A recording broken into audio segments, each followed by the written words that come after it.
Bonjour. J'aimerais bien avoir cette occasion de m'adresser à vous, à votre communauté, pour répondre à une question qui me paraît avoir une très grande importance. Quelle est la contribution de mon domaine d'intervention à l'atteinte de l'émergence de votre pays et de l'Afrique? Je suis professeur. Cela fait plus que 30 ans que j'ai consacré mon énergie et mon savoir-faire et ma formation à l'éducation des jeunes. Et donc, mon domaine, c'est l'éducation. Et je crois que l'éducation et l'émergence d'un pays, il y a vraiment un lien profond et déterminé. Pour comprendre cela, il suffit de regarder un fait indéniable. C'est-à-dire, si on regarde tous les pays développés en Occident et les pays qui ont réussi l'émergence au premier plan, les pays de l'Asie de l'Est, on pourrait voir une corrélation très étroite entre un niveau de l'éducation assez élevé et une performance économique. Presque sans exception.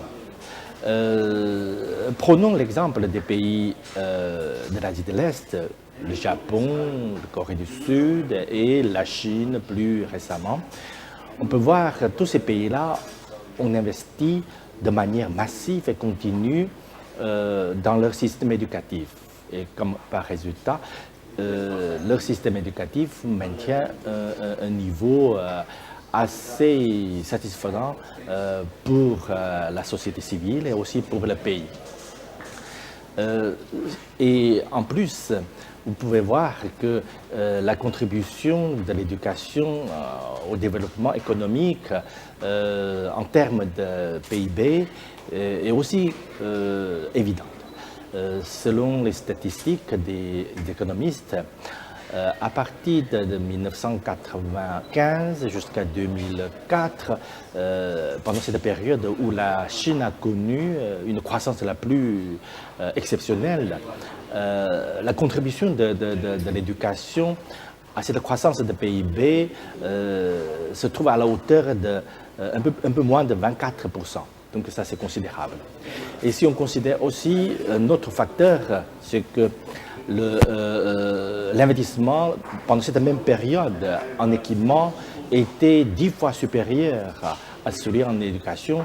Donc on peut voir l'éducation, ce n'est pas simplement un facteur très important pour le développement économique, mais c'est aussi un investissement très efficace, plus efficace que des constructions en infrastructure. Mais ceci dit, l'éducation avec le développement économique, le lien n'est pas direct. Le lien n'est pas direct, c'est-à-dire quand on construit une autoroute, on construit une centrale d'électricité, les effets sur l'économie est direct. On peut vraiment le mesurer de manière quantifiable. Tandis que pour l'éducation, des investissements à l'école, ça ne se voit pas d'un jour à l'autre. Pour cela que on peut voir toujours une espèce de paradoxe. D'un côté, tous les gouvernements parlent de l'importance de l'éducation. De l'autre côté, les contraintes budgétaires sur l'éducation restent toujours décevantes. Donc cela exige une prise de conscience de la part du gouvernement et aussi de la part des acteurs en économie, en éducation, pardon, les familles, les autorités locales, pour qu'on puisse prendre une vision de long terme pour investir dans l'éducation pour satisfaire tous ces besoins du développement économique. Ceci dit, il y a aussi une chose très importante à tenir compte, c'est-à-dire l'investissement en éducation ne se fait pas de manière automatique.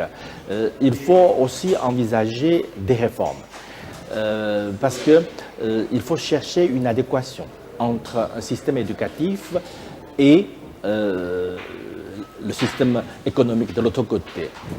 Voilà. Donc, tous les acteurs dans le domaine doivent avoir une vision claire et à long terme pour essayer de construire un système éducatif qui répond aux besoins et qui soutient le développement économique. Donc ça, c'est une longue histoire, donc on peut parler plus en détail, mais le temps est limité.